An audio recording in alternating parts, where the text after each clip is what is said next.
नमस्कार, news capital express में आपका स्वागत है। मैं हूं आपके साथ दीप्ति। आइए शुरुआत करते हैं खास खबर के साथ। कांग्रेस पार्टी कुछ भी कर सकती है। कांग्रेस के नेता दिग्विजय सिंह कितना शर्मनाक बयान दे सकते हैं, उसके ऊपर जिस भाषा का उपयोग कर सकते हैं, ऐसे नेता पर क्या विश्वास किया जाए। वहीं झूठ बोलते रहे हैं। अब यह शहर, अब यह समय खत्म हो गया है या मोदी की सरकार है। बीजेपी प्रदेश अध्यक्ष वी डी शर्मा ने कहा कि सबको न्याय मिलेगा, इसके लिए बीजेपी पार्टी ने भूमिका निभाई है। पंचायत चुनाव को लेकर स्थिति बनी है। कांग्रेस पार्टी ने चुनाव बाधित किया है। पंचायत चुनाव को लेकर कैबिनेट ने अधिसूचना को निरस्त किया है। प्रदेश में पंचायत चुनाव सभी वर्गों के साथ हो। कांग्रेस पार्टी तो कुछ भी कर सकती है। कांग्रेस के नेता दिग्विजय सिंह इतना शर्मनाक बयान दे सकते हैं, गौ के ऊपर जिस भाषा का उपयोग कर सकते हैं, ऐसे कांग्रेस के नेता और कांग्रेस पर क्या कहा जाएगा इस देश के अंदर।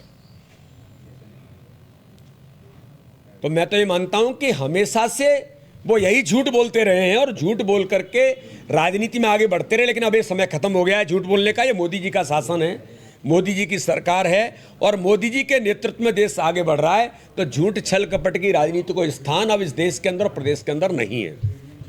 भारतीय जनता पार्टी मध्य प्रदेश के अंदर सामाजिक समरसता के न्याय को लेकर के संकल्पित है। सबको न्याय मिले, ये भारतीय जनता पार्टी ने हमेशा अपनी भूमिका निभाई है। और जो माननीय प्रधानमंत्री जी कहते हैं कि सबका साथ सबका विकास, इस संकल्प पर भारतीय जनता पार्टी काम करती है। ग्रामीण निकाय के पंचायतों के चुनाव में जिस प्रकार की परिस्थितियां बनी हैं, हम सब लोग जानते हैं कि कांग्रेस ने पंचायत के ग्रामीण निकाय के चुनाव को किस प्रकार से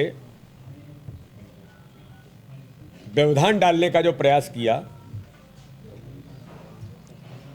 हाई कोर्ट गए, हाई कोर्ट के बाद सुप्रीम कोर्ट गए, सुप्रीम कोर्ट के बाद फिर हाई कोर्ट आए, तब भी उनकी मन की इच्छाएं पूरी नहीं हुई। चुनाव किसी न किसी प्रकार से बाधित होना चाहिए।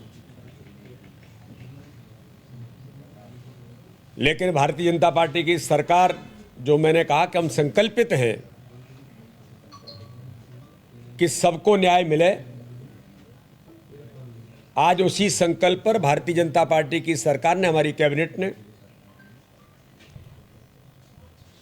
ग्रामीण निकाय चुनाव का, पंचायत चुनाव का जो ऑर्डिनेंस था, उस ऑर्डिनेंस को आज कैबिनेट ने रद्द किया है। और उस ऑर्डिनेंस पर जो निर्णय किया, उस निर्णय को महामहिम राज्यपाल जी को भेजा है। उस पर महामहिम राज्यपाल जी और इलेक्शन कमीशन अब उस पर निर्णय करेगा। लेकिन मुख्य तौर पर भारतीय जनता पार्टी का प्रयास है कि ये चुनाव ओबीसी, हमारे जो अपने अधिकारों से वंचित हो रहे थे, सबके साथ मिलकर के चुनाव हों, ऐसा भारतीय जनता पार्टी की सरकार का प्रयास है। और इस दिशा में भारतीय जनता पार्टी की सरकार ने कदम बढ़ाए।